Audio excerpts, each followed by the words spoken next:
It's strange how desperation makes you blind to your own instincts. In the fall of 2022, I was 24, unemployed, and broke in every way except for the kind that leaves a paper trail. I'd just been let go from a small tech startup in Philadelphia, where I'd spent the last 8 months trying not to drown in 15-hour days and half-finished promises of upward mobility. I burned out hard.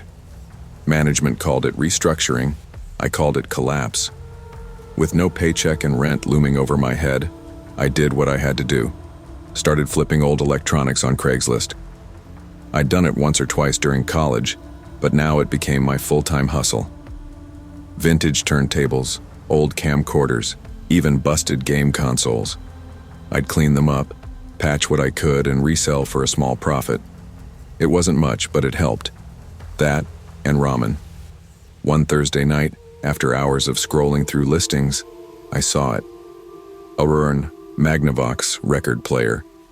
Mid-century wood design looked like something out of my grandfather's living room. The price? $60, way too cheap. The photos were garbage, blurry, dim, and oddly angled, but something about it tugged at me, like nostalgia laced with curiosity. I messaged the seller. His name was Jack. Said he was moving out the next morning and just wanted the record player gone. His texts were formal. Too formal. Phrases like, "Please arrive promptly," and "the unit is located at the corridor's end." Who talks like that in a Craigslist deal? But I brushed it off. Weird people were part of the gig. I told him I could be there in an hour. He gave me an address off North 13th Street in Philly. I'd been near the area a few times. A little rough, but nothing I hadn't dealt with. I grabbed my keys, slid my multi-tool into my jacket pocket just in case, and hit the road. The apartment building was a red brick complex set back from the street. 3 floors, broken glass near the front steps, and a couple of kids kicking a soccer ball in the parking lot. Inside, the place was worse. Dim yellow lights flickering overhead, walls smeared with old handprints and no visible apartment numbers. Just doors, scratched, stained, and heavy with silence. I texted Jack. "I'm here. Which one?" His reply came fast. "Door at the far end. It's cracked open." I walked past a dozen closed doors until I saw one slightly ajar. A faint, warped melody drifted out, like an old record spinning too slowly. I knocked once. No answer. Against my better judgment, I pushed the door open and stepped inside. It was dark. A weak floor lamp cast light over worn carpet and peeling wallpaper. The blinds were broken, leaking streaks of orange from the sunset. Jack stood by the record player, waving awkwardly. He looked rough, gaunt, pale, his clothes clinging to him like he'd been sweating through them for days. "Hey, Jack, right?" I said. He nodded. "Yeah, that's it. Works fine. Want to test it?" I stepped closer but didn't touch it. Something felt off. Jack added quickly, "Room. Actually, before that, I want to show you something cool. It's in the back." Everything in me tensed. I'm kinda in a rush, man. Just here for the turntable." He forced a smile and turned toward a narrow hallway. "It'll just take a second." I hesitated. Then I followed him. The hallway felt longer than it looked, like the air thickened with each step. Fluorescent lights above buzzed quietly, but most were dead. The carpet squished underfoot, damp and uneven, and the smell, mildew mixed with something sharp and metallic, was getting worse. The room at the end was small and cluttered.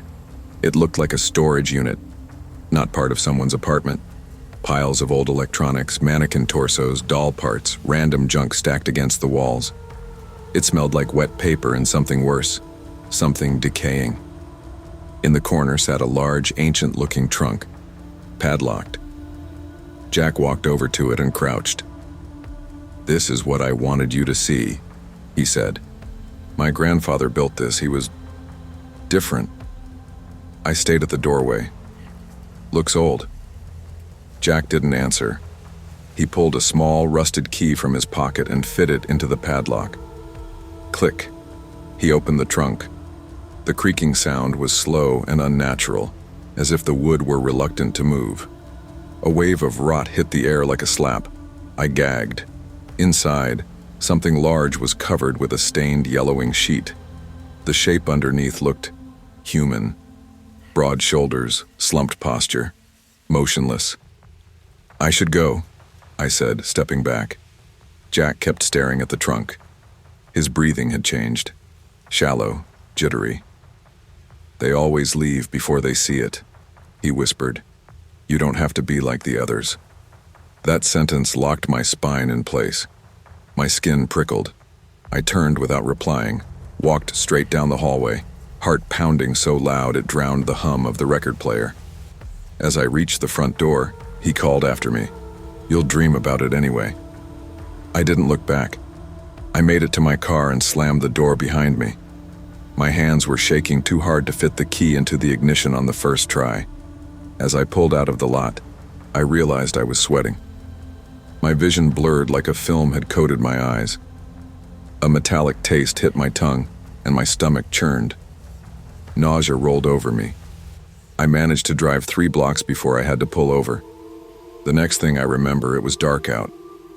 My head leaned against the steering wheel. My phone buzzed. 3 missed calls from a number I didn't recognize. I sat up, confused and rattled. I smelled it again, that same rot from the trunk. Faint, but there. I drove home in silence, double-checking every mirror like I was being followed. That night, I couldn't sleep. Every time I closed my eyes, I saw that trunk opening again, a little more than before. The outline under the sheet took on more shape, a face that wasn't fully there. In the morning, I went to the police. I told them everything. The trunk, the smell, the human shape, the building on 13th Street.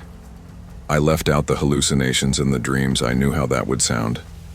They took a statement, said they'd follow up. I didn't expect much. A week passed, then 2. Nothing. Finally, I called the department to ask if they'd checked it out. The officer on the phone sounded bored. "Yeah, we sent someone," he said. "Say nobody's lived there for at least a month." That unit was vacant, no furniture, no tenant. "Neighbors," I said. The door was open. There was a guy there.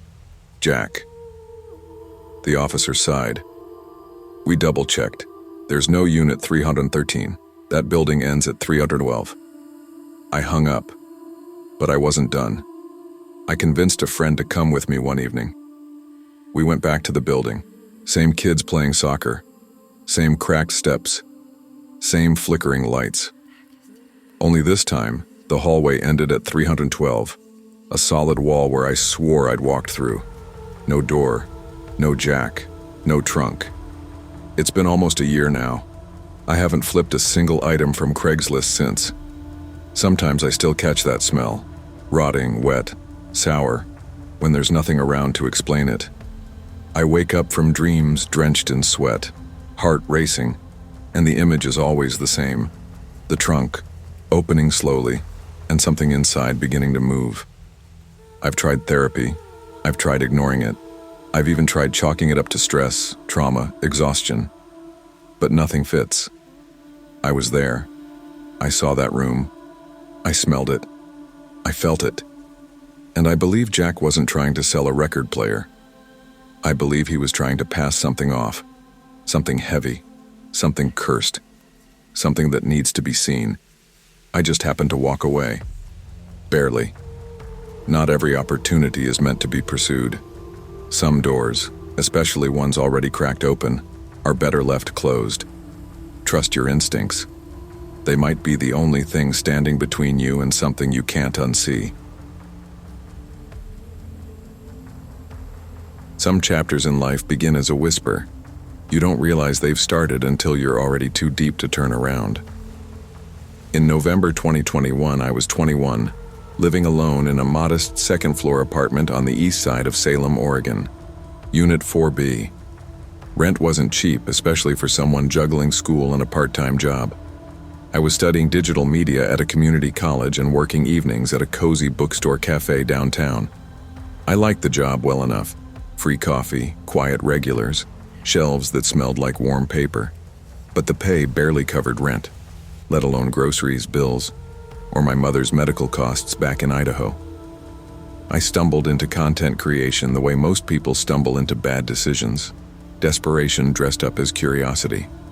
A classmate I barely knew joked one day about how her OnlyFans subscribers were paying for her car. I laughed with her, but that comment stuck with me. A few nights later, I made an account under a fake name. Vera Velvet.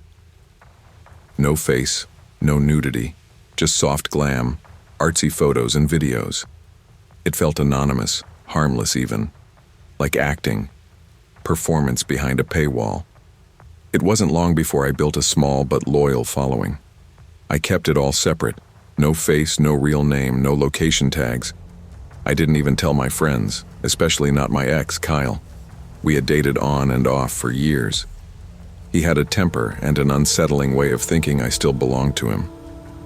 At some point I realized fans wanted more than videos. They wanted physical things, props, notes, worn items. So I got clever. I started a Craigslist page under yet another alias. It wasn't for advertising myself, just to sell used costumes and accessories. That way I could bypass the platform fees. It was weird, yes, but it paid.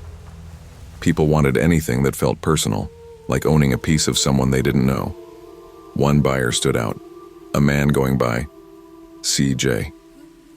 He was polite, always paid in advance, and never asked for anything overt. He ordered a hoodie I had worn in a video. Sent payment, sent a P.O. box in Eugene. It felt strangely normal for how abnormal the whole situation was. Then came the wish list. I made it on Amazon under another alias. It seemed safer than accepting direct gifts. I kept it simple. Dog treats for Bean, my rescue mutt, some camera gear, snacks, nothing flashy. I never linked it publicly.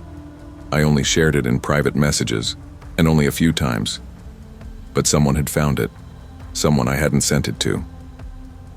The first box arrived on a Thursday. No return address. Inside was a chew toy and Bean's favorite peanut butter biscuits, items from the wish list.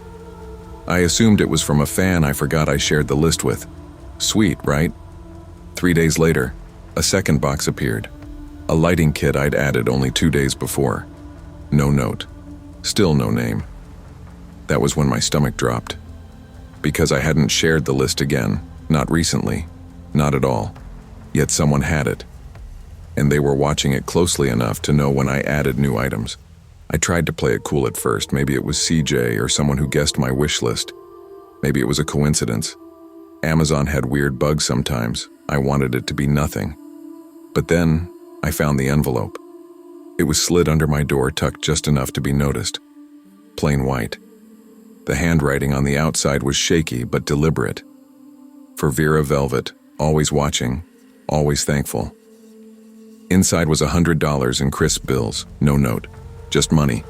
The kind that's supposed to be appreciated, not questioned. My body went cold. I read it again and again, hoping it would change. I called Kyle. He lived 5 blocks away and still clung to the fantasy that we'd get back together. Normally, he jumped at any excuse to see me. That night, he just laughed. Probably just a simp, he said. Take the money, buy Bean some food, chill. I didn't chill. I couldn't. That night, I taped over my laptop webcam, shut down all my OnlyFans posts, deleted the Amazon wish list. I set my Craigslist replies to auto-delete. I even turned off my location settings and removed all XIF data from every file on my hard drive. For a week, things went quiet. No packages, no envelopes, no notes. I started to breathe again. Thought maybe it was over. Maybe I'd scared him off. But then I saw the car, a gray sedan parked across the street from my apartment complex. No lights, no movement. Just sitting there when I came home from my evening shift. I stayed in my car, pretending to scroll through my phone, trying not to stare. I waited 10 minutes. The car didn't move. The person inside didn't get out. I couldn't see their face, just the silhouette of a figure in the driver's seat. Eventually, I forced myself to go inside. I locked every door, blocked the windows, kept the lights low. That night, I didn't sleep. Every creak in the wall sounded like a footstep. Every shadow moved when it shouldn't. The mailbox was next. It was a Wednesday night. Cold, foggy. I got home late and went to check my mail. Habit, really. That's when I saw it. The mailbox door was bent open, jagged at the edges like someone had pried it with a crowbar. The inside was empty. No junk mail, no flyers, nothing. Just metal and the chill of night air. I called the apartment manager first. She said the building's security cameras had been down for 3 days because of a storm. She promised to get it fixed. I didn't believe her. Then I called Kyle again. He answered mid-crunch of sunflower seeds, barely listening. "If you're that scared, just stop doing all that online stuff." "I already did," I said. "Then stop giving out your energy to strangers, V. You're always in your head." I hung up before he could say more. I was tired of being told I was imagining things. This wasn't in my head. Someone was testing how close they could get. 3 days later, my car was broken into. I found the window cracked, not shattered, and the passenger door slightly ajar. The only thing missing was my DSLR camera and the SD cards inside it. Nothing else was touched, not even the cash in the glove box. I filed a police report. The officer was young, polite, detached. He listened but didn't seem surprised. "You might have left the door unlocked," he said. "I didn't," I replied. "Well, there were no fingerprints, no security footage either. These things happen. Just be careful who you meet online." That was all they could offer. I moved out the next week. I didn't tell Kyle. I didn't even tell my landlord. I just packed what I could, left my key on the kitchen counter, and drove to Eugene to stay with my aunt. She thought I was visiting for a break from school. I let her believe it. She had enough to worry about: bad joints, bills, and a mountain of unopened mail. I didn't change my number, but I wiped everything else. Deleted all my online accounts. Erased any trace of Vera Velvet from the internet. I even threw away the phone I used for Craigslist deals. Bean adjusted quickly. I didn't. It felt like a relief for a few days. Quiet mornings, walks with Bean, dinner with my aunt, no late night knocks, no strange cars, until I saw it again. One morning, after walking Bean through the wooded park near my aunt's place, I returned to my car and found a piece of paper tucked under the windshield wiper. It was an envelope. Inside was a printed screenshot, one of my old Craigslist replies. The text was simple, time-stamped, and signed at the bottom. "Always watching." I stood there, heart racing, the leash slipping from my hand. I looked around the empty trail, the car, the trees. No one was there, but he had been. I've thought about changing my name, thought about leaving Oregon completely, but part of me knows this isn't about geography anymore. This is about being seen, about someone watching from the shadows of the internet, someone who stepped off the screen and into my world. And the worst part is I invited him in without realizing it. All it took was a wish list, a few packages, a name that wasn't mine. I don't post anymore. I keep the blinds closed. I check locks 3 times before bed. Sometimes I still see that gray sedan, never moving, always waiting. I never told my aunt what really happened. She asks why I don't go out much, and I just say I'm applying for internships out of state. She nods and offers me tea. I smile and thank her, but I keep one eye on the street. Because I don't feel like I escaped. I feel like he followed.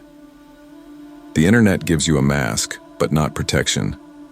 Every click is a breadcrumb, every post an open door, and some doors once opened can never be shut again. Know what you're trading for attention, because someone might be watching long after the spotlight fades.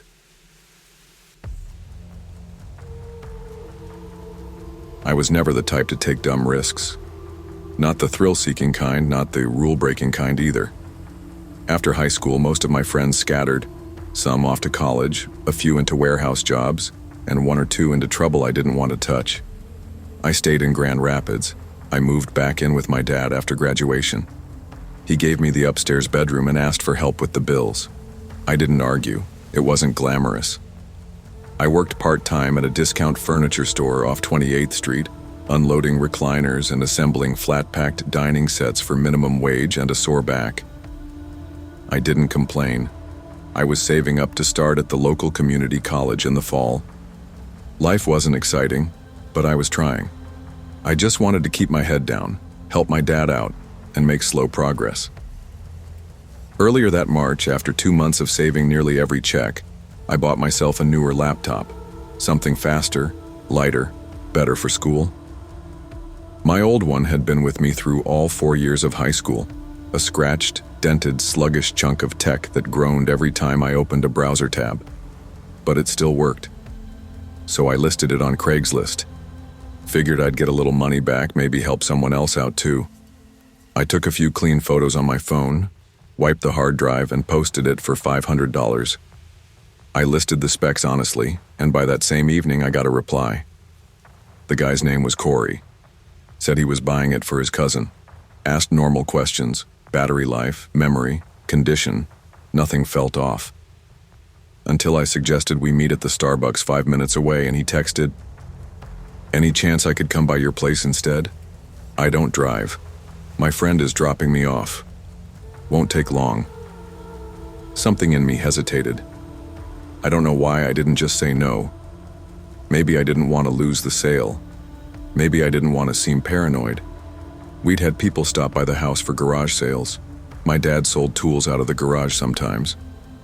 It felt casual, so I texted back, "Yeah, that's fine.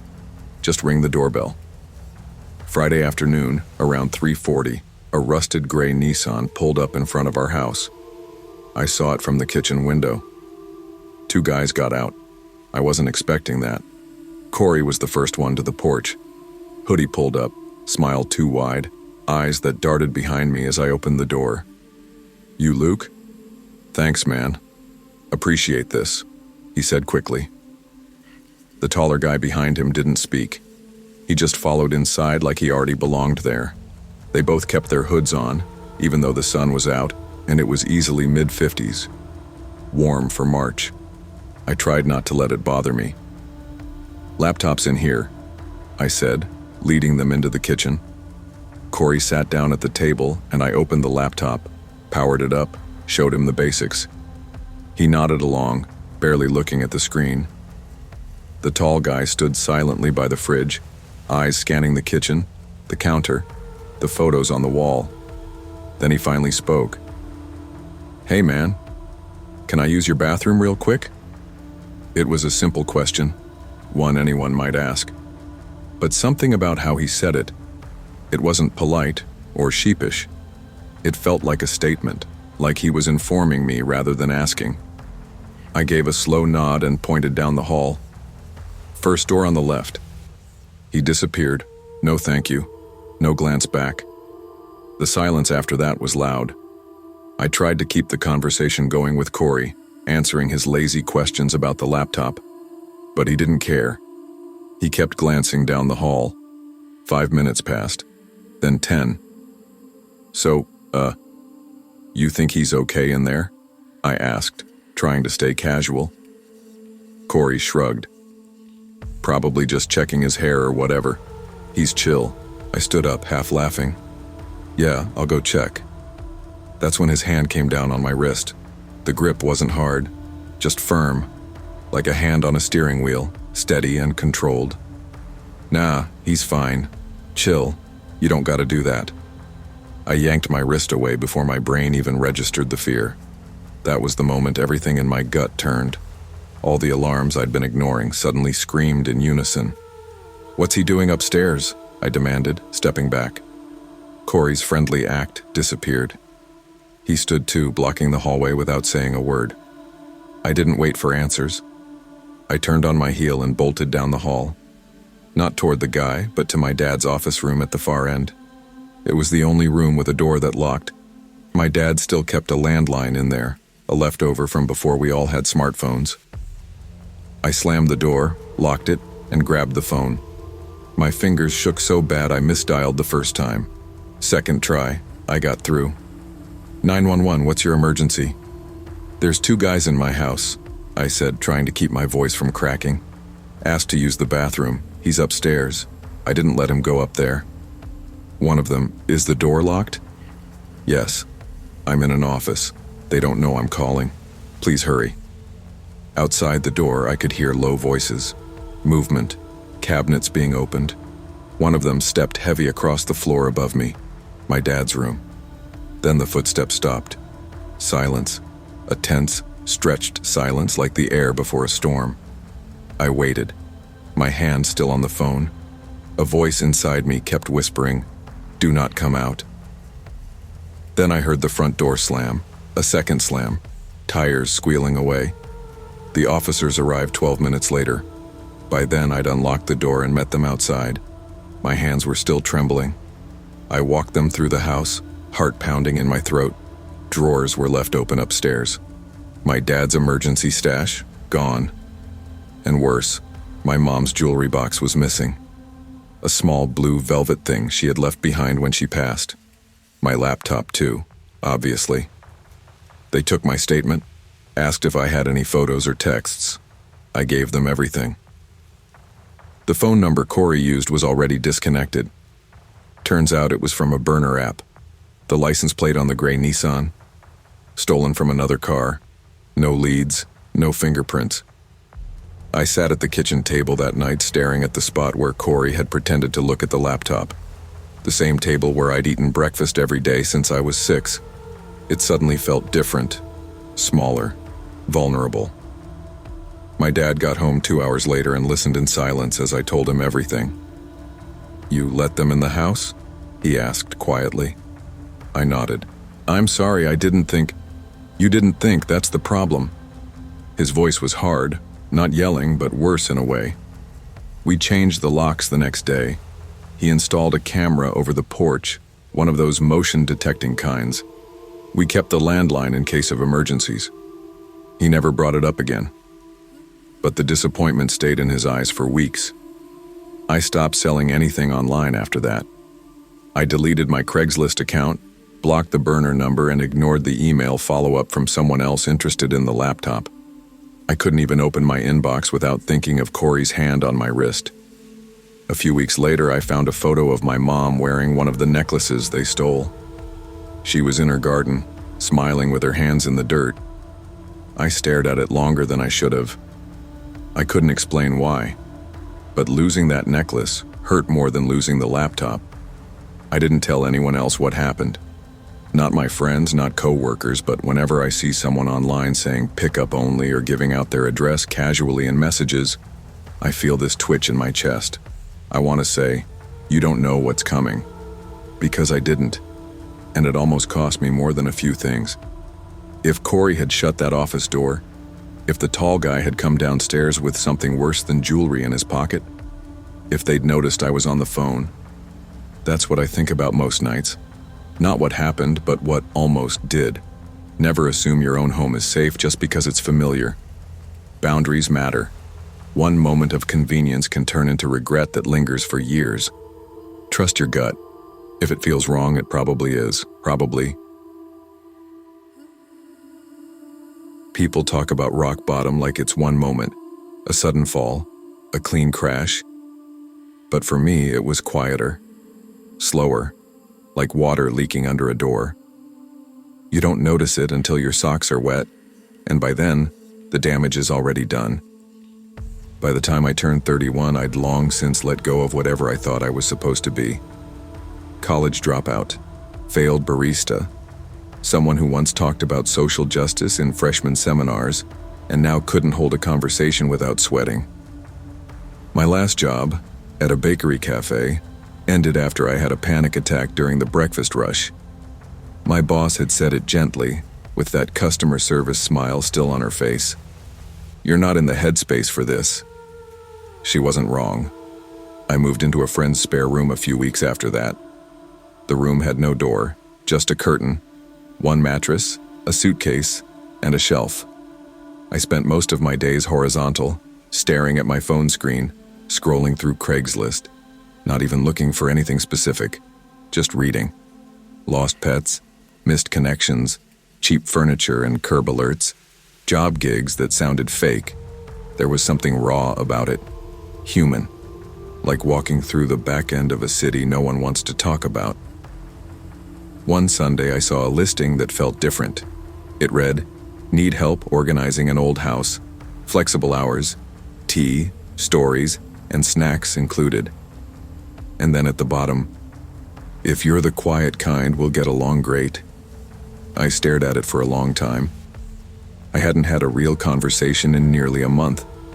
Just the thought of someone wanting my presence, without demanding energy or performance, felt like sunlight breaking through a closed blind. So I replied, no resume, just a line that said, "I'm quiet, and I could use the work." Walt messaged me back less than 20 minutes later.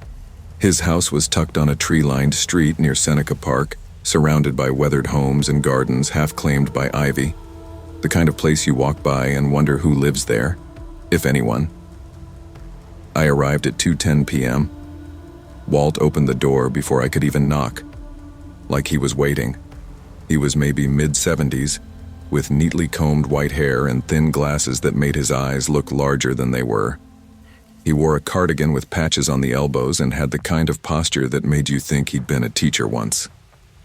"You're younger than I expected," he said. "You're less intimidating than I expected," I replied. He smiled, a quiet, knowing smile. We were both misfits of some kind, and in that moment, it worked.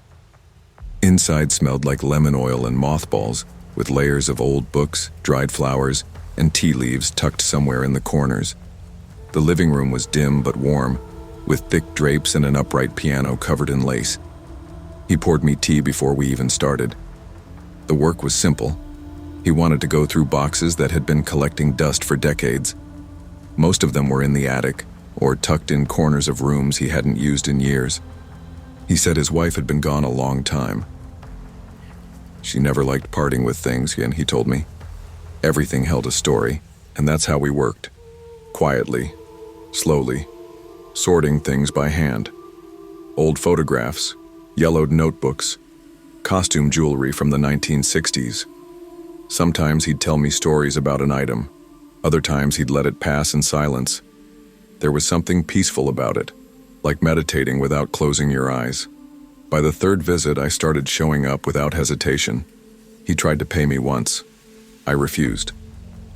"I just like being useful," I told him. He didn't argue, just nodded. But something about that house was changing. Or maybe I was. It was the little things that started to whisper to me. The house had 3 closets in the main hallway. 2 of them we'd cleaned together. But the third, just past the bathroom, was always shut, always locked. I asked about it once casually as I moved a chair away from it. "That one's private," Walt said.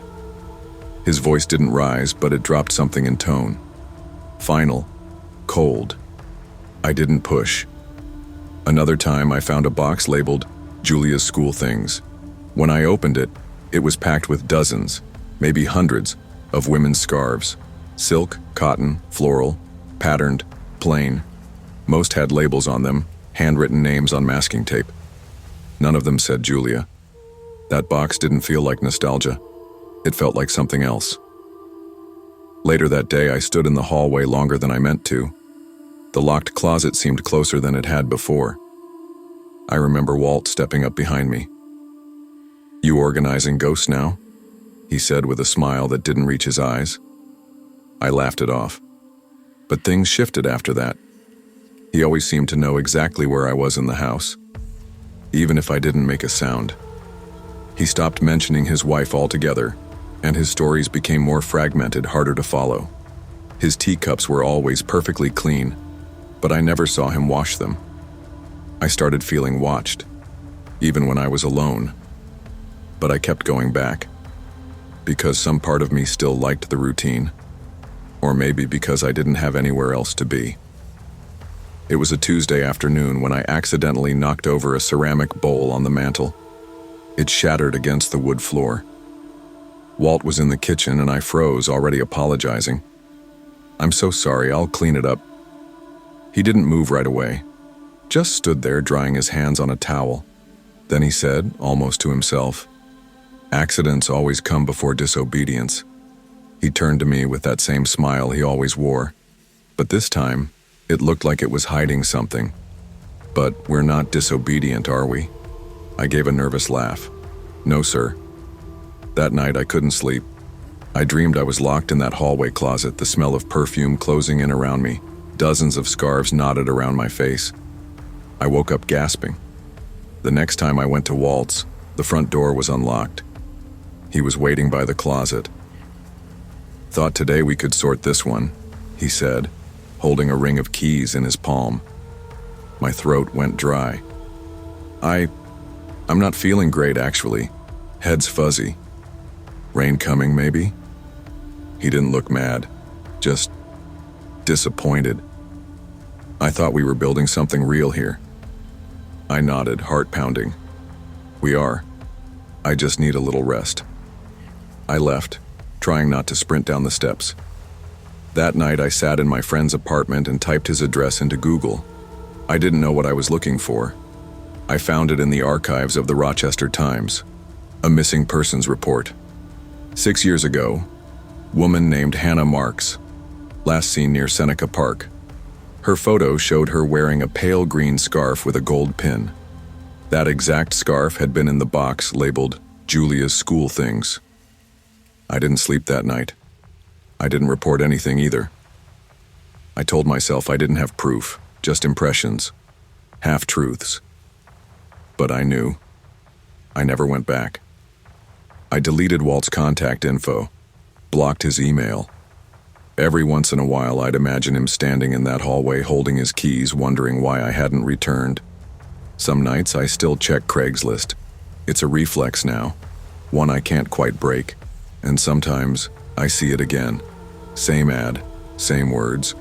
Need help organizing an old house. Flexible hours, tea, stories, and snacks included. If you're the quiet kind, we'll get along great. Different email, always, but the words never change. And I wonder, how many other quiet kinds never asked about that closet? How many people needed something, belonging, a purpose, even just a little piece, and found him instead?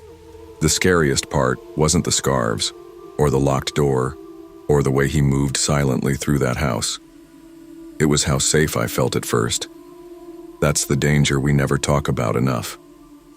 Sometimes the darkest things don't feel like danger when you're starved for kindness. Desperation can make danger look like comfort. When someone offers warmth with conditions you can't name, listen to the part of you that flinches. Curiosity has its place, but so does caution. Not every locked door needs to be opened. Some people find therapy in church or group sessions. For me, it was sandpaper and varnish. 3 years ago, I hit what you'd politely call a turning point.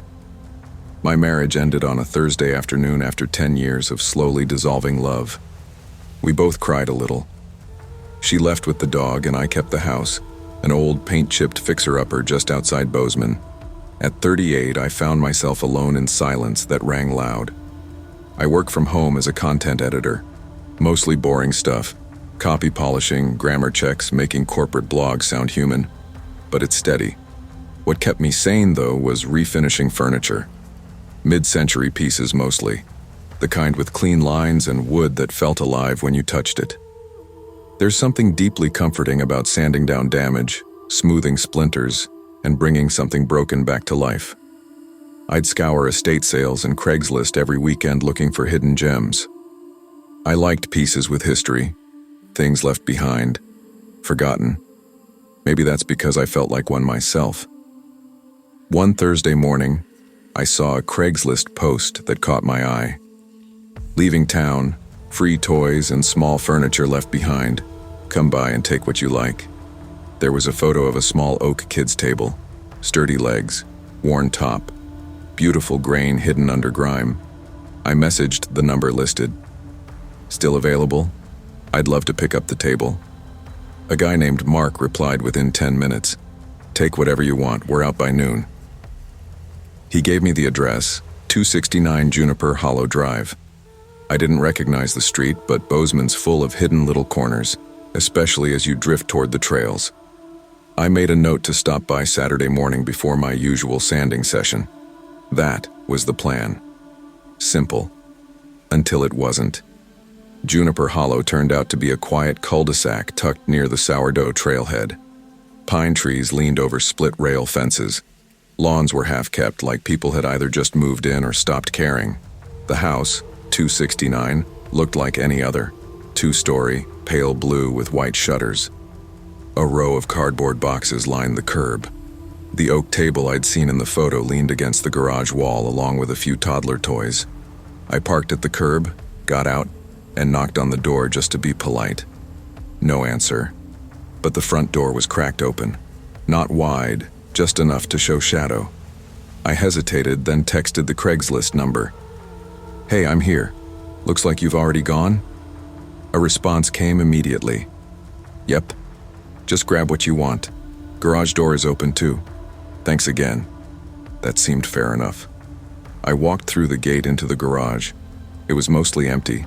Some beat-up toys, a broken stroller, plastic tubs that looked like they were full of nothing but dust.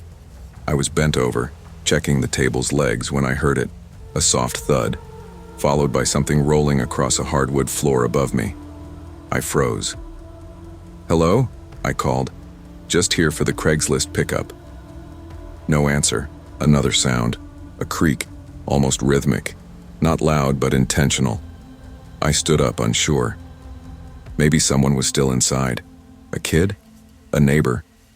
I don't know what I expected, but my feet started moving toward the open front door before my brain could tell them not to. The house was dim. The walls had pale rectangles where family photos used to hang. In the kitchen, dishes still sat in the drying rack. The air smelled faintly of vanilla, like those store-bought baby wipes. I stepped lightly across the floor and headed up the stairs. The second floor was colder, not cool, like a drafty room, unnaturally cold. The kind of cold that doesn't make sense in August. I paused at the top of the stairs. There were 4 doors, but one stood half open at the end of the hall. Inside, pastel pink walls, faded stickers, and silence. That's when I saw them. Dolls. Maybe 30 of them, sitting shoulder to shoulder on a small child's bench under the window. All of them facing the doorway. Their eyes, painted, glass, or stitched, locked on me. Their hair was matted, some with bald patches or broken limbs. In the center of the room sat a single wooden rocking horse swaying gently. Back and forth, no wind, no open window, just movement. I didn't move. I didn't even blink. My pulse roared in my ears. I whispered, "Hello?" Nothing. I backed up slowly, refusing to turn my back on that room. I walked backward down the hallway, down the stairs, through the living room, and out the front door. When I hit the driveway, I remembered the table and grabbed it out of spite or stubbornness. I don't know. At home, I unloaded the table and left it in the garage. I didn't even look at it that day. That night, sleep was thin. Every time I closed my eyes, I saw those dolls, and the way the rocking horse moved like something invisible had just climbed off it. The next morning, I decided to start cleaning the oak table. Something about pretending life was normal helped. I flipped it over to check the joints and noticed a name carved in block letters beneath the top. Lila. Just that. No date. No last name. Like a child had etched it with a dull knife. Didn't mean anything to me then. Not until later that night when I got a new text message. "Did you see your room?" I didn't recognize the number at first, then realized it was the same one from Craigslist. I didn't reply. 5 minutes later. She gets mad if no one says goodbye. A cold ripple ran through me. I blocked the number immediately, filed a report on the Craigslist post, and tried to forget about it. But the next day I got curious. I searched the address. Local news, real estate history, anything I could find. It didn't take long. 2 weeks earlier, there had been a murder-suicide at that address. A mother and her daughter, Lila, were found dead in the upstairs bedroom. No foul play suspected. They ruled it a domestic tragedy. The father had been under psychiatric care and reportedly left town just days before it happened. The article mentioned children's toys still left in the house. Detectives were unsure if anyone had entered since. So who posted the Craigslist ad? I checked the site again. The listing was still up. Same message, same number. We're gone. Take what you want. I didn't restore that table. Couldn't. I left it in the garage for weeks, covered by an old blanket. Every time I stepped in to grab tools or scrap wood, I'd feel it. Not see anything, just feel it. Like the air around that piece was thicker, like something weighted beneath it. Eventually, I donated it to a thrift store out in Belgrade. I didn't even ask for a receipt. I stopped collecting Craigslist pieces after that. Stopped going to estate sales. People ask why, and I just say I lost interest. But sometimes, I still scroll, just to see if the ad is there. Sometimes it is. Same house, same words. Take what you want. And every now and then I'll drive by a yard sale and see a rocking horse sitting by itself on the grass. And I swear to God, there's a split second where it looks like it's moving. Not because of the wind, just like that room. That cold room with the dolls, and the name carved under the table. I've spent my life repairing broken things. But there are some things you can't sand down, can't patch over. Some damage isn't meant to be undone. Curiosity can take you places you can't come back from. When something feels off, don't wait for proof. Trust your gut, because not every free gift comes without a cost. And some rooms should never be entered at all. I wasn't supposed to be in this position. That's the thought that kept circling in my head like a drain that wouldn't quite empty. I used to teach art appreciation and basic photography at Madison Community College. My students were mostly kids trying to fulfill gen eds, but I loved it. Introducing them to Diane Arbus, Gordon Parks, teaching them how to see the story in a face.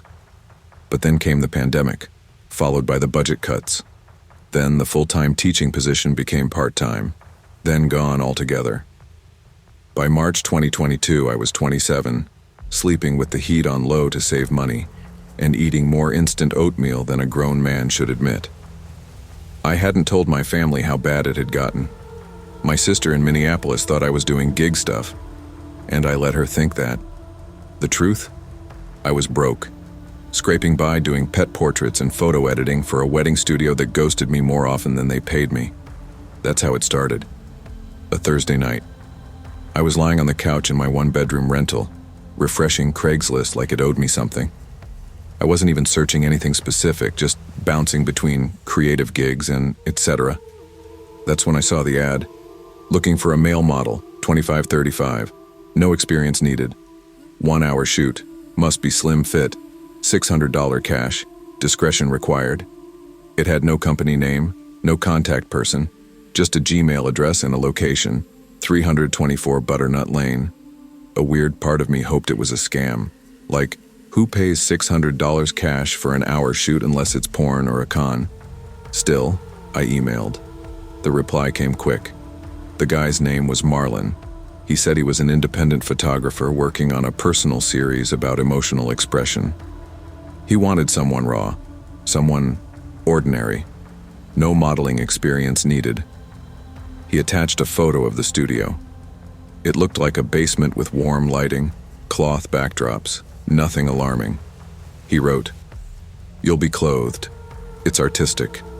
Quiet work, nothing weird. Paid in cash after the shoot."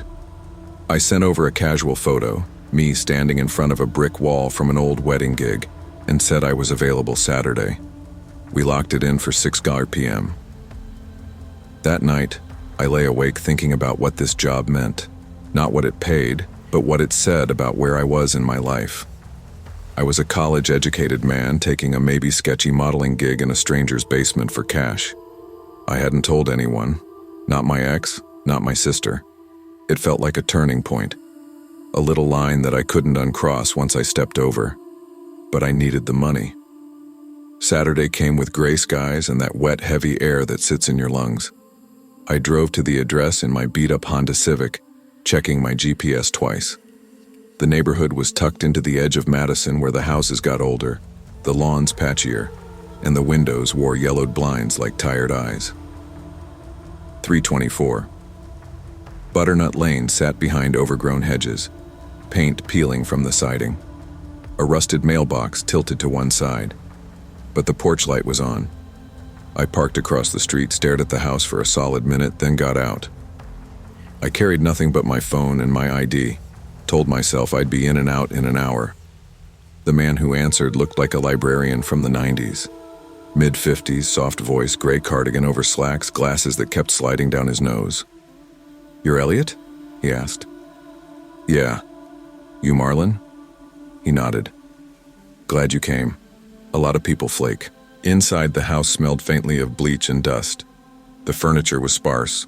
One love seat, a folding chair, a table with nothing on it. No family photos, no clutter, no noise. The silence hit me immediately. No TV, no music, no hum of a dishwasher. Just quiet. He led me to the basement. The stairs were narrow and steep. The studio was dimly lit, like in the photo. Black backdrop. Warm bulbs clipped to tripods. A stool in the center. 2 mannequins in one corner wearing old clothes. A shelf with dusty Polaroid albums. Marlon handed me a white button-up shirt. Unreadable. "Start with this. Sit on the stool. Let your face be." I put it on and sat. He moved around the space with deliberate care, adjusting lighting, checking his digital camera. Then, click. Another. Click. Still no real direction. Then he whispered, "Imagine someone you love just died, but don't cry. Just feel it." I almost laughed. "That's heavy." He didn't respond, just picked up an old SX70 Polaroid camera, snapped a photo. The sound of the film sliding out echoed in the silence. I looked toward the corner. One of the mannequins had a wig. Brown, unkempt, exactly like my hair. The other wore a scarf. My scarf. The green flannel one I lost at a bus stop 2 months ago. I stood up slowly, my heart knocking against my ribs. "Hey, have we met before?" Marlon smiled faintly. "You remind me of someone. From years ago." I moved toward the stairs. "Yeah, I think I'm going to pass on the rest of the shoot." He stepped in front of the stairs, still calm, still expressionless, signed the release. "Let's just finish the set." "The payment's upstairs. I didn't sign anything." He looked past me. "You should sit back down. I hate wasted shots." That's when I noticed the red dot, a blinking red light on the far wall. A mounted camera had been recording the whole time. I said nothing, just turned and shoved him hard. He stumbled. I took the stairs 2 at a time, hit the front door, locked, no bolt, electronic. Behind me, footsteps. "There's no reason to panic," he called softly. "The rate. You're safe. Just 1 more hour and I'll double." I ran for the kitchen. The side door opened to a corridor lined with thick curtains. No drywall, no windows. This was no real house. It was a set. At the end of the corridor stood a mannequin, dressed exactly like me, down to my shoes. I didn't scream. I backed up, ran to the laundry room, grabbed a detergent bottle and smashed the small window. My arm tore open as I climbed out. I sprinted barefoot into the dark. Didn't look back. The police came after a neighbor called about a bleeding man on the sidewalk. I told them everything. The ad, the man, the basement. When they arrived at 324 Butternut, the house was empty. No furniture, no mannequins, no cameras, no Marlon. The neighbors didn't know who lived there. Said the house had been vacant for months. The Craigslist ad was gone. The Gmail address bounced back. I gave them everything. Nothing came of it. I stayed with a friend for a week, changed my number, deleted all my social media. I took down every photo of myself I could find. I stopped doing freelance gigs for strangers. I stopped answering unknown numbers. I stopped trusting silence. The cuts on my arm took a month to heal. The shame lasted longer. It's been 2 years. I work part-time at a framing shop now, still in Madison. I make enough to get by. No more sketchy side jobs. No more chasing desperation down dark hallways. Sometimes when the store's slow, I think about that night. I replay the moments. How easily I walked into a trap for $600. How familiar that house felt. How calm he was.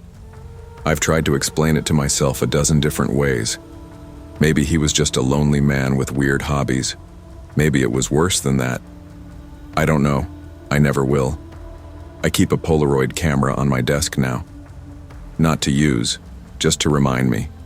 I keep my curtains open. I take photos only of landscapes, never people. And I never ever go alone to a stranger's house for anything. Desperation clouds judgment, and danger often hides behind normal faces and ordinary offers. Trust your instincts, even when it costs you. Especially when it costs you. I wasn't always like this. I used to sleep like a rock, the kind of person who could pass out with a movie blaring and wake up 10 hours later without a single memory of tossing or turning. That changed in the summer of 2023, sometime after my relationship fell apart, and my lease ended in the same week. I'm 31 now. Back then, I was sleeping in my car with a half-dead laptop and a pillow that smelled like gym bags and stale coffee. I worked as a freelance photo retoucher, editing bridal portraits and fake smile family shoots for people I'd never meet. It paid enough for gas and bad coffee, and most nights, I'd find a half-safe street in Oakland and try not to look too parked. One of those nights, parked on the corner of Webster and 33rd, I sat in the driver's seat of my Civic, scrolling Craigslist with frozen fingers. I was down to 160, no clients for the week, and no place to crash. I'd already called in favors. My backup couch in San Leandro was taken. I was worn out in a way that didn't just feel tired, it felt heavy, like I'd been dragging parts of my life behind me that didn't want to come. That's when I saw the ad. Roommate needed, rent negotiable, must be clean, quiet, night workers welcome, house is spacious, no pets, no photos, just a street name I recognized and a contact email. I almost ignored it, but then I saw the price.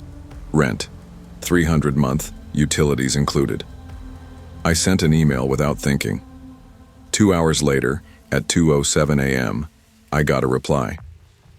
Name's Derek. Come by Friday. You can move in this weekend. I work nights, looking for someone quiet during the day. I didn't ask more questions than I needed to. I didn't care about decor or square footage, or who Derek was. I just wanted out of the car. I just wanted a bed. Friday came fast. I brushed my teeth in a Starbucks bathroom and drove across town. The house was tucked behind a mechanic's garage on a street with potholes big enough to eat your tires. It was pale yellow once, but time had worn it to the color of old bones. The windows were covered in cardboard and blackout curtains. A wind chime on the porch jingled without wind. Derek met me at the door. Average height, late 30s, glasses, khakis. He didn't say much, gave me a once-over, and turned without a word. I followed. Just you and me, he said, unlocking the door. Don't go into my room. Ever. I nodded. The house smelled faintly of bleach and wood that hadn't breathed in years. My room was small. Mattress on the floor, old dresser, no closet, no mirror. Bathrooms down the hall, Derek said. Rings. It's not for you. Laundry's in the garage. Don't answer the landline if it... I hesitated at that. Still have a landline? He didn't answer. Just walked to his room and closed the door. By the time I laid down that night, I figured I could handle it. I'd slept in worse places. What I didn't realize was that this wasn't just a weird living situation. It was something else entirely. The first week passed like a half-remembered dream. Derek worked night shifts, or so he said. I never saw him leave.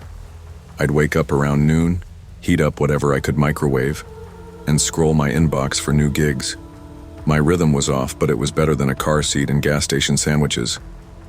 The house stayed quiet. Too quiet. No TV, no music, no footsteps overhead. Just the hum of the fridge and the occasional sound of keys being dropped at the door around 6 every evening. I tried not to think too hard about it. But by the second week, small things started standing out. The smell of bleach. It wasn't there all the time, just sometimes. Like someone had scrubbed a small spot too hard.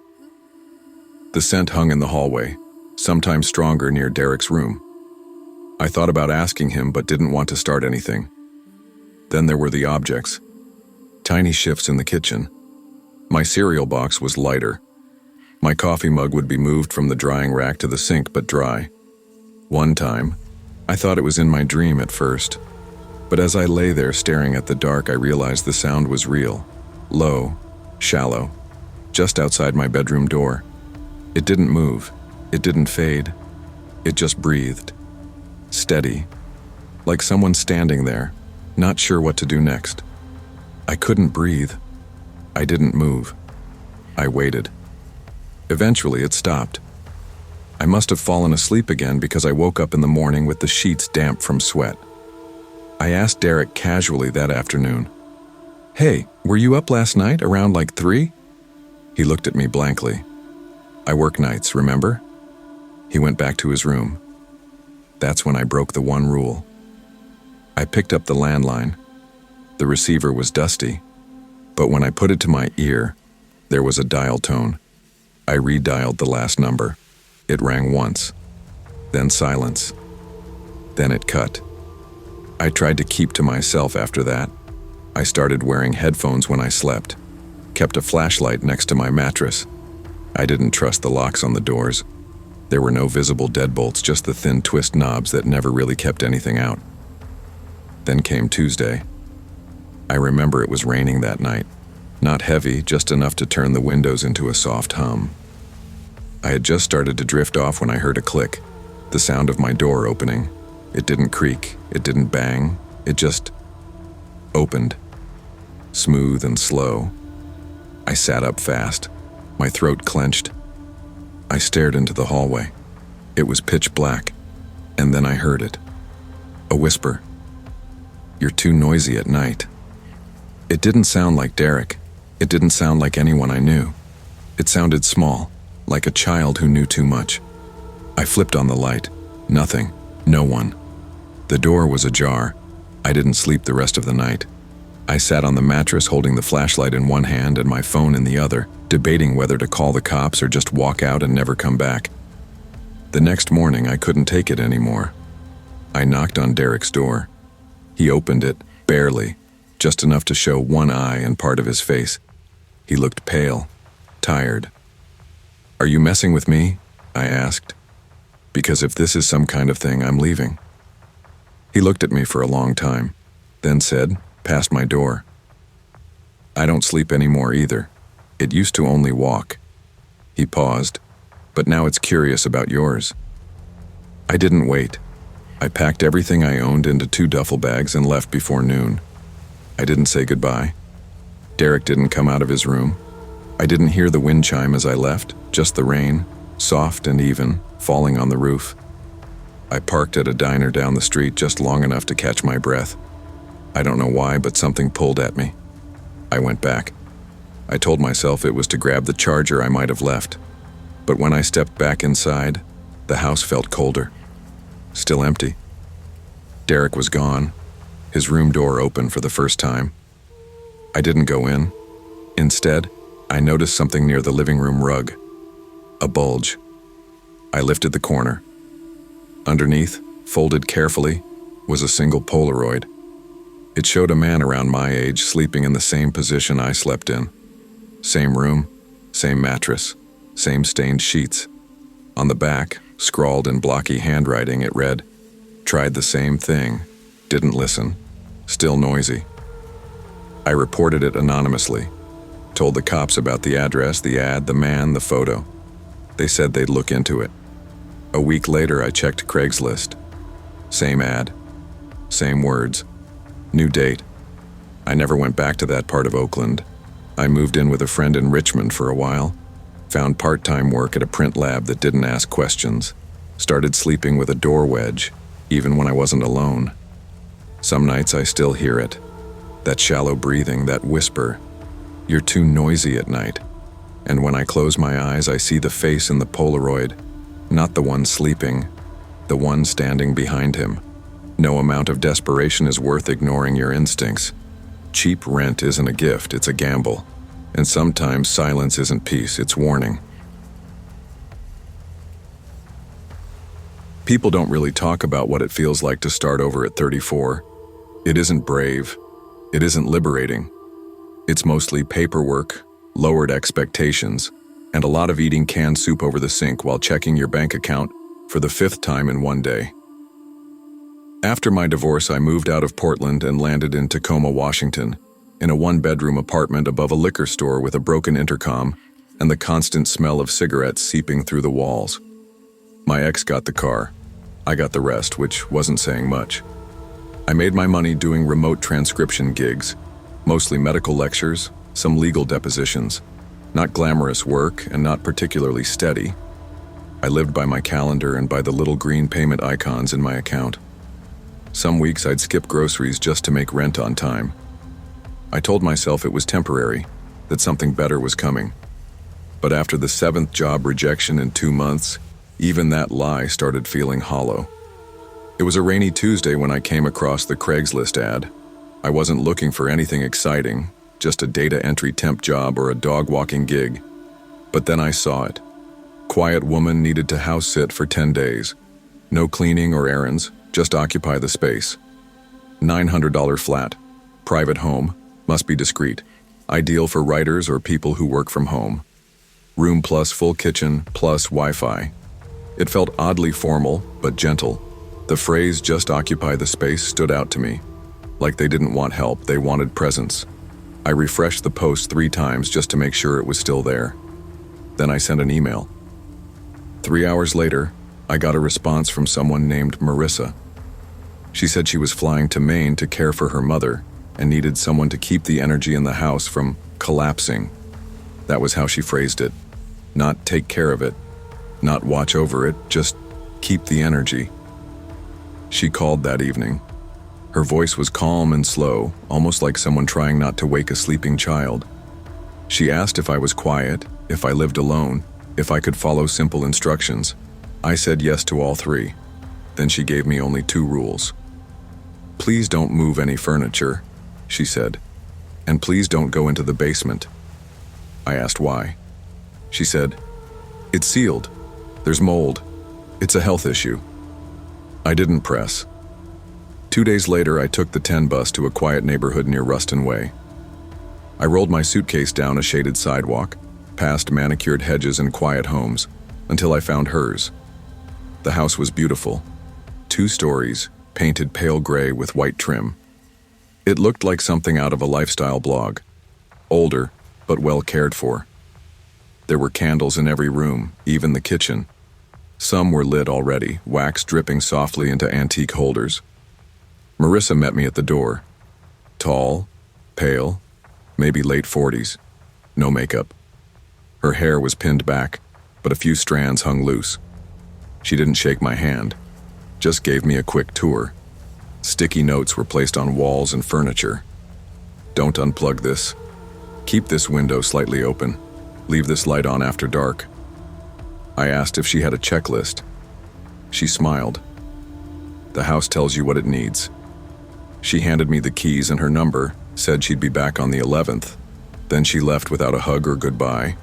Just walked down the steps, got into a rust-colored sedan, and drove off. I stood there alone in the foyer, surrounded by soft candlelight and silence. And for a little while, it felt perfect. The first few days were peaceful, almost unnervingly so. The house had thick walls that muffled sound, and I found myself working long hours at the dining room table, the only sound being the slow tick of a ceramic clock above the mantel. My email inbox was quiet, which was typical. I spent my breaks reading old novels from the bookshelf in the living room, all paperbacks with worn covers and cracked spines. Someone had loved them before I got here. At night, I made tea and sat on the back porch under a canopy of ivy. I didn't hear sirens or car alarms, no footsteps above or below me, just wind and birds and the quiet hum of streetlights in the distance. For the first time in months, I didn't feel crushed by noise. I stopped taking Ambien. I started sleeping through the night, until the fourth night. I woke up at 3:11 a.m. I remember the time exactly because I checked the glowing red digits of the alarm clock. Something felt off, like the air had thickened. My skin felt clammy, even though the room wasn't hot. I sat up, heart thudding, and saw that the hallway light, right by the basement door, was off. I had left it on. I remembered clearly. I got up, walked quietly down the hallway, and flipped the switch. The light flickered on instantly. The door looked the same, shut. No sounds. I shook my head, went back to bed, and tried not to overthink it. The next night it happened again. Same time, same light off. I replaced the bulb the next morning just in case, but that night, off again. That's when I started wondering if maybe Marissa had a smart home setup I didn't know about, or maybe timers. But the switches were manual, no fancy gadgets, just old school fixtures. Then I noticed something else. A small scrape on the doorknob of the basement. Thin, almost like someone had tried to wedge something in the lock. Just once, carefully. I texted Marissa, tried to keep it casual. Hey, small scratch on basement door. FYI, house is great though. No reply. I checked again before bed. Still no message. And that night, I heard humming. It was low and far away, the kind of sound that almost blends with the wind if you're not listening closely. But I knew where it came from. I pressed my ear to the basement door. It stopped instantly. I spent most of the sixth day walking around the house with this slow-building unease in my gut. Nothing major had happened, just flickering lights. One strange sound, but it was the way those things didn't match the peace I felt before. Like a warm bath cooling slowly until it's cold enough to make you shiver. I looked at the sticky notes again. Don't unplug this. Leave this curtain drawn. Keep hallway light on at night. They weren't reminders. They were warnings.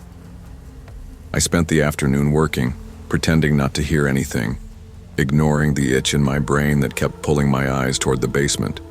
I ate dinner on the porch, took a shower, tried to sleep. But the air in the house had changed.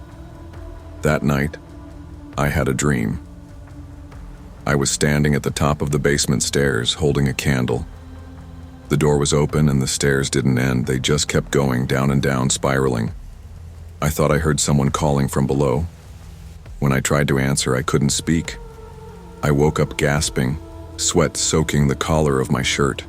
I stayed up with all the lights on. The next day I tried to call Marissa again. The number was disconnected. On the 9th night, I made the mistake. I told myself I wasn't going to open the door. I wasn't even going to touch the knob, I just wanted to walk past it. Just to prove to myself that it was still just a door. But when I walked by, I stopped. There was dust near the bottom of the door. Fresh. Disturbed. Like someone had opened it just slightly, from the inside. My heart dropped. I couldn't explain it, but something in my body said, run. I texted her again. Marissa, did someone else have a key? Has anyone else stayed here before me? No response, not even a delivery confirmation. I went to the bedroom, heart pounding, and started packing. I didn't know where I'd go, but I couldn't stay. The air felt charged, like the moments before a thunderclap. I shoved clothes into a bag, grabbed my laptop and charger, and threw on a coat. As I turned to leave, my foot hit something under the bed. A book. I bent down. It was a tattered paperback. The title had been scratched off. Inside the front cover was a note, written shakily in smeared blue ink. She never leaves town. If you're reading this, she's already watching. Don't listen to the door. It lies. I froze. My ears started ringing. My mouth went dry. And then I ran. I didn't stop driving until I hit a gas station south of Olympia. I parked near the edge, under a flickering light, and sat with my head on the steering wheel. I didn't cry at first.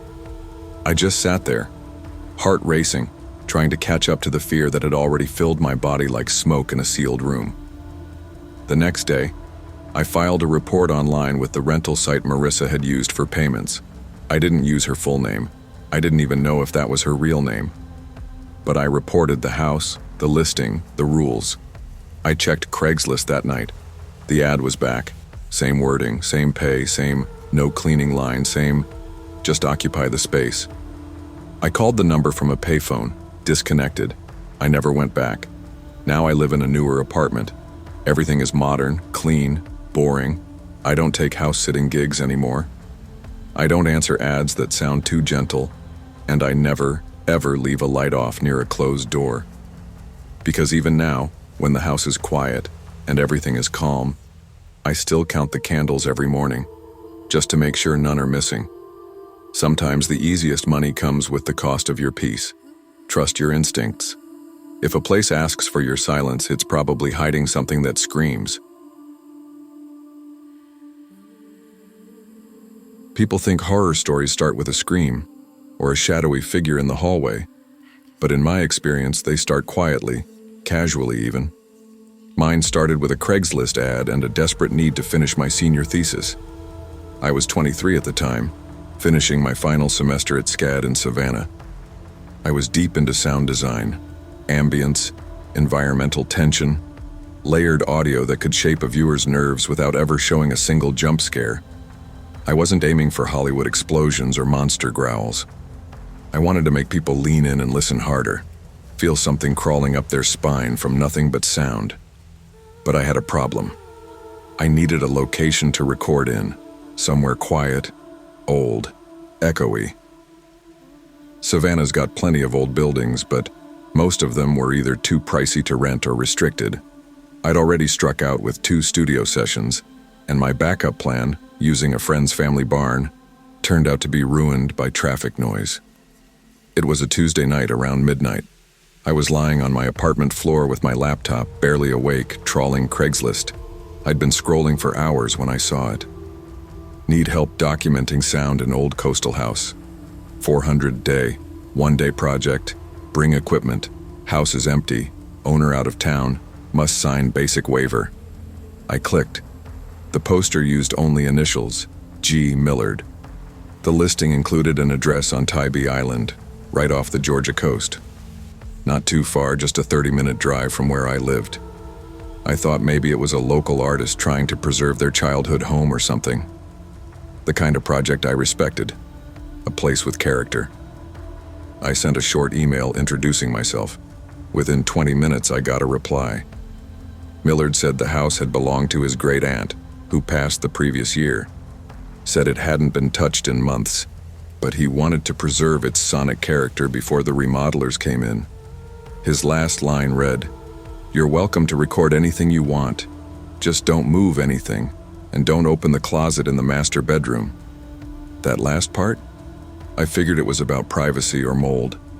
I didn't ask questions. I needed the money. I needed the sounds. I agreed to go out there the following Saturday. The drive to Tybee Island that Saturday morning was beautiful. Sunlight bouncing off the marsh. Sea breeze slipping through the cracked window of my beat-up Corolla. It was the kind of quiet that made you think nothing bad could possibly happen. When I pulled up to the address, it didn't feel like horror movie material, just forgotten. The shutters were crooked, porch steps bowed from years of humidity, and everything was wrapped in Spanish moss that moved with the wind like it was breathing. The front door was unlocked, just like the email said. No one was there. I walked in slow. The air smelled like old polish and wood rot, like a museum that hadn't been visited in a long time. Sunlight filtered through the dust. The place was dead silent. I mean, truly silent. No creaking pipes, no fridge humming, just me in the house. I started recording right away. The stairs creaked with perfect weight, each step different. Floorboards gave under my heels like they remembered someone else's steps. Even the wind, pushing through the cracked windows, made these soft, sad whistles I couldn't have designed in post. Around noon, I moved upstairs to capture natural reverb in the master bedroom. That's when I noticed it, the closet door. It was already ajar. It wasn't dramatic or anything, just slightly open, enough to show darkness behind it. I remembered the email, "Don't open the closet," but I figured it was just about not disturbing the space. I didn't need to move anything, just wanted to get a clean room tone. I slipped my lav mic inside, hit record, and stepped back. 5 minutes, no movement. I stopped the track and hit playback. The first 30 seconds were clean. Then I heard it. A voice, whispering, soft, but distinct. "Don't record me." I paused, listened again. It was right there. No interference, no reverb, no wind. I double-checked the file timestamp. It had just been recorded. No other takes on the SD card with that voice. I don't scare easily. I've worked on horror sets, heard weird late-night building noises. But this chilled me. I packed my gear fast, threw everything back into my case. That's when my phone buzzed. A text. From the same number G. Millard used. "You weren't supposed to go in the closet." I hadn't told anyone I opened it. Not even my professor. I hadn't posted, hadn't texted, I didn't respond. I made it home that night around 7. I didn't tell anyone what happened. I was still trying to logic my way through it. Maybe the house had a weird echo, or I picked up a radio signal. Still, curiosity got the best of me. I loaded the files onto my laptop, just to scrub through the audio and calm myself down. Most of the recordings were clean. Rich textures, solid presence, until I hit the last track. The one I made when I whispered into the mic before leaving. "Leaving now. Thanks for nothing." That part was still there. But 10 seconds later, in the quiet, I heard something else. Another whisper. "See you again soon, Dylan." I didn't say that. I didn't even think it. I slammed the laptop shut, sat in silence. The next morning, I tried calling the number.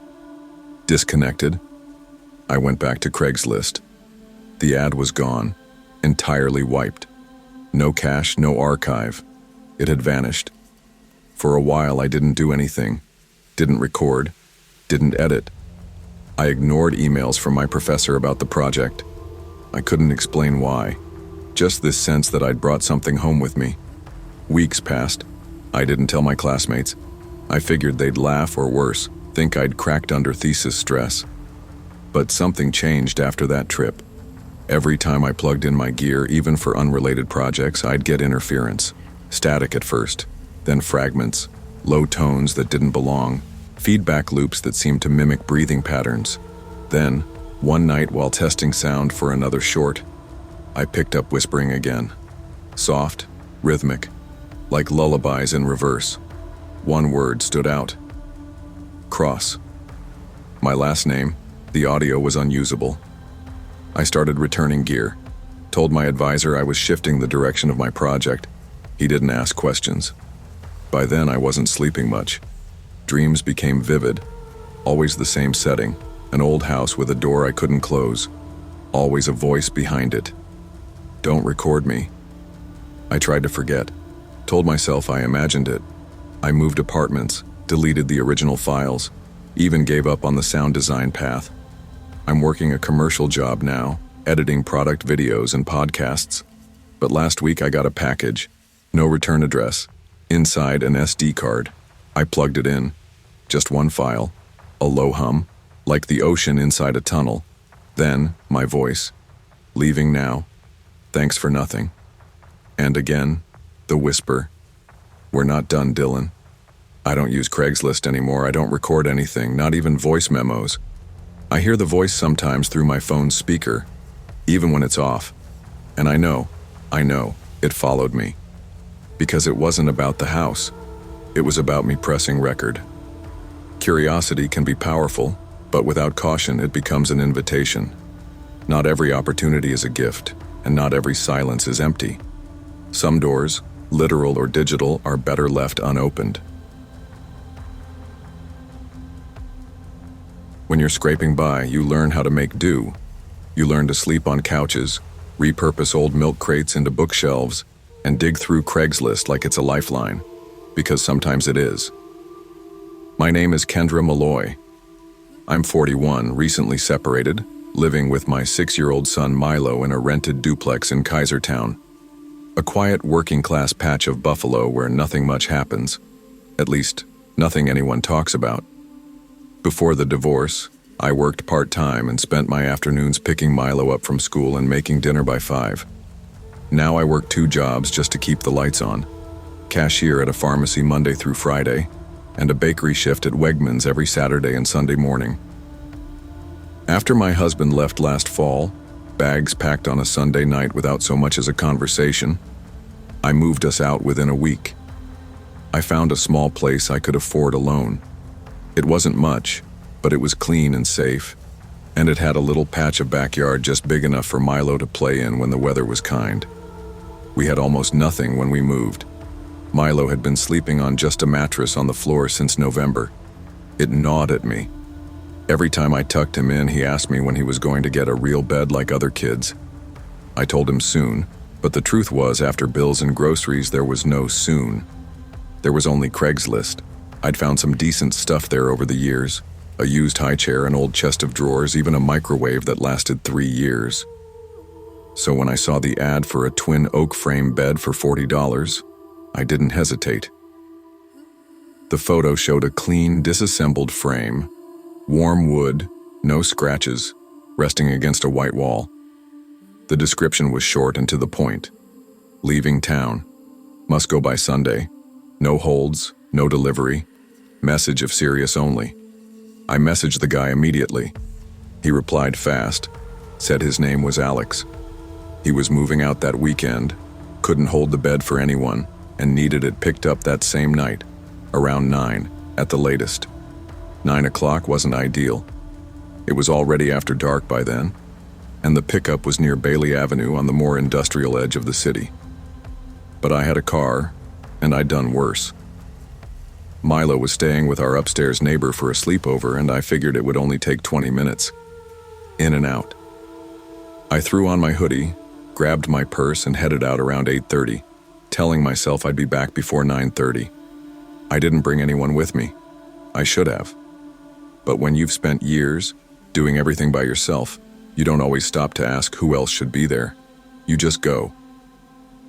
I had no idea that something so normal, so everyday, would turn into a nightmare I still haven't shaken. The street Alex gave me wasn't hard to find, but it didn't look like much. Cracked sidewalks, dim porch lights barely flickering in the rain. It wasn't full-on rundown, just worn out, like the houses in the street and the air itself had given up trying to look inviting. I pulled up slowly, double-checked the number. The house sat 2 doors down from the corner. A single-family place. No lights on, no car in the driveway. The porch light was dead, but the steps looked recently swept. Something about it struck me as too quiet. Not dangerous, just still. Like a house that knew you were there before you even knocked. I parked, left the car running, and texted, "I'm outside." He responded seconds later. "Come in. Doors unlocked.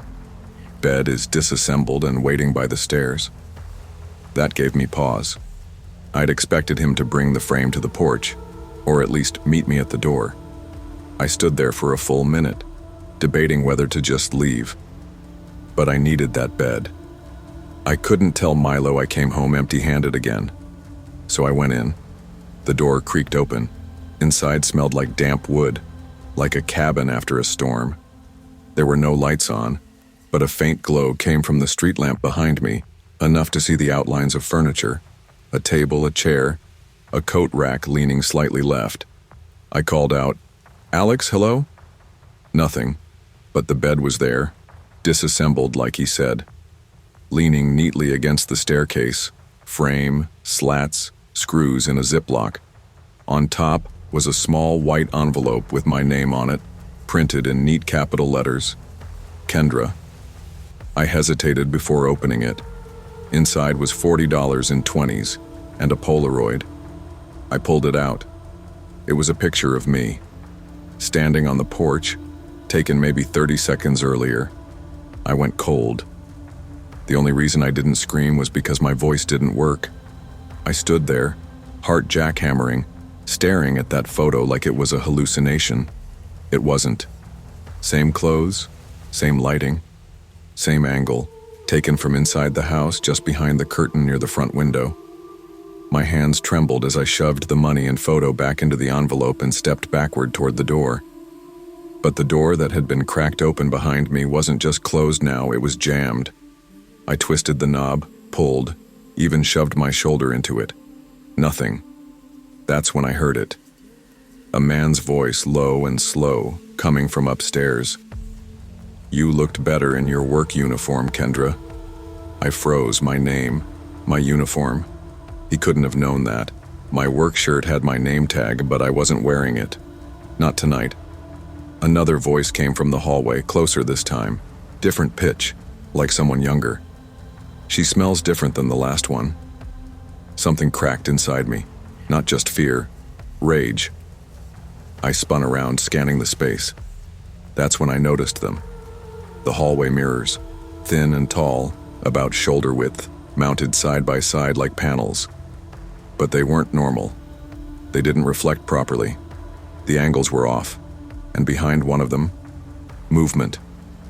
A shadow, like someone was standing just beyond the glass, watching. I didn't think. I just acted.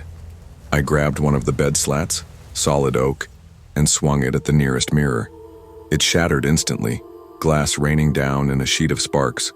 But what was behind it wasn't a wall. It was a crawl space, a narrow, dark passage carved behind the drywall, lined with exposed studs and insulation, and just wide enough for someone to hide inside. Someone was inside. They ran. I caught a blur. Black hoodie, sneakers, pale face, disappearing into the darkness behind the next mirror panel. Another slat, another swing, another shattering mirror, another passage. How long had it been there? How many rooms did it run through? How many people had walked into this house and not walked out? I didn't stay to find out. I ran full force at the door, threw my weight against it. The wood cracked, then gave. I fell through onto the porch, scrambled to my feet, and sprinted to my car.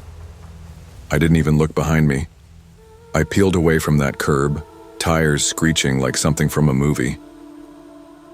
Back at home, Milo was asleep on the couch, curled up under a blanket with cartoons still playing on low volume.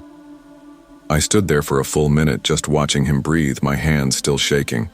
I locked every door and window that night, and I didn't sleep.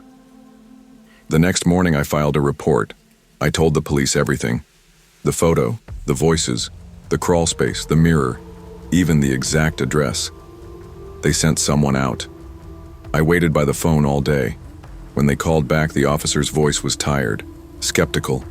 They found nothing, he said. No mirrors, no crawl space, no bed. The house was completely empty, vacant, no utilities, no record of an Alex ever owning or renting it. I sent Craigslist a copy of the ad, but it was already gone. Flagged, removed, scrubbed. Just another ghost ad on the internet. Now I buy furniture in daylight, in public, preferably in parking lots with cameras. I haven't stepped into a stranger's house since. But sometimes, when I'm picking Milo up from school, I get this feeling, this itch between my shoulders, that someone's watching. Like I'm in another mirror I can't see yet. And every now and then I wonder, what if I hadn't picked up that photo? Desperation makes us take chances, but not every door is worth opening. What seems like a good deal might cost more than you're willing to pay. Trust your instincts, and never walk into silence without knowing who's listening.